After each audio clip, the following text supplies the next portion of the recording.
कि हम payment late नहीं करते हैं। कोऑपरेटिव डिपार्टमेंट को कह रखा कि जैसा ही आपका बिल बनता है वैसे ही सरकार से पैसा रिलीज कराएं। अब लॉस होगा तो सरकार उसको देखेगी। अभी तो क्योंकि कोऑपरेटिव मिले हैं, वो कोऑपरेटिव मिलों को हम लोन के रूप में ही दिखाते हैं, जो मैंने बताया 5,300 करोड़ रुपया है। और एक फाइनेंशियल सिस्टम को देखा जाए तो वास्तव में इन मिलों की जो नेट वर्थ है वो जीरो हो चुकी है, क्योंकि मिलों के ऊपर घाटा यानी जो लोन है यानी ज्यादा से ज्यादा 700 करोड़ तक भी पहुंच चुका है। कम से कम शाबाद मिल के ऊपर 220 करोड़ रुपए का और ये लोन एक प्रकार से उनका घाटा जो है ये बना हुआ है, तो नेटवर्थ जीरो हो चुकी है। हमने तो किसानों को ये भी ऑफर किया है कि अगर वो कोऑपरेटिव वास्तव में मिलों को कोऑपरेटिव के रूप में चलाना चाहें, अपनी ही मैनेजमेंट बना करके चलाना चाहें, तो हम पूरी मिल यानी केवल जिसको कहना चाहिए 1 रुपए के ऊपर भी उनको ट्रांसफर कर सकते हैं, ताकि मिलों का जो घाटा पिछला वो बर्दाश्त करें, आगे भी मिलों को ठीक चलाएं और जो ज्यादा रेट हो सकता है वो निकालें। हमको कोई आपत्ति नहीं है। तो इसलिए एक आध जगह पर हमारी बात भी चल रही है और उन्होंने कहा कि हम विचार करेंगे और किसानों को ये मिल सौंपी जा सकती है।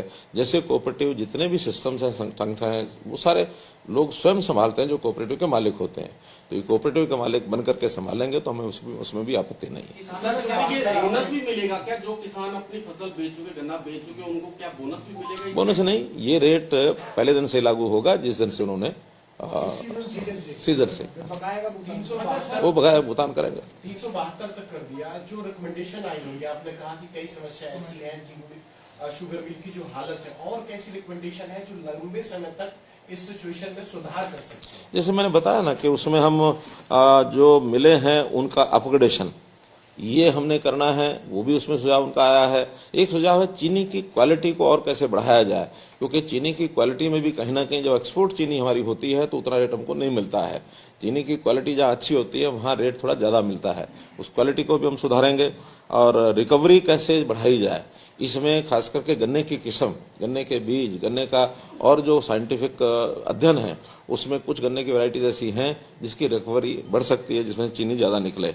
और बाकी तो एथेनॉल का है, पावर प्लांट का है, ये सारी चीज़ें जितनी मात्रा में ज़्यादा लगेंगी उतना ही चीनी, उतना ही रेवेन्यू जो है ज़्यादा प्राप्त होगा ताकि घाटा कम हो सके। ये जैसे भूपेंद्र सिंह हुड्डा कल कह रहे थे चंडीगढ़ में कि हमने अपने 2-2.5 साल में 117% जो है वो गन्ने का रेट बढ़ाया था, और उनका सरकार ने अपने अभी तक के कार्यकाल में केवल 17% जो है वो गन्ने का रेट बढ़ाया है।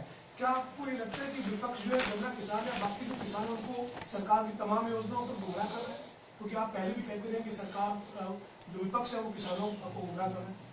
देखिए, एक तथ्य क्या है, मेरे पास एक रिपोर्ट है इसमें 2000 अगर मैं बात करूं 4-5 की, तो 2004-5 में चीनी का रेट उस समय 1726 रुपए था शुगर प्राइस, और गन्ने का प्राइस वो देते थे 135 रुपए, यानी कुल मिलाकर के 7.93% होता था जो चीनी का मिल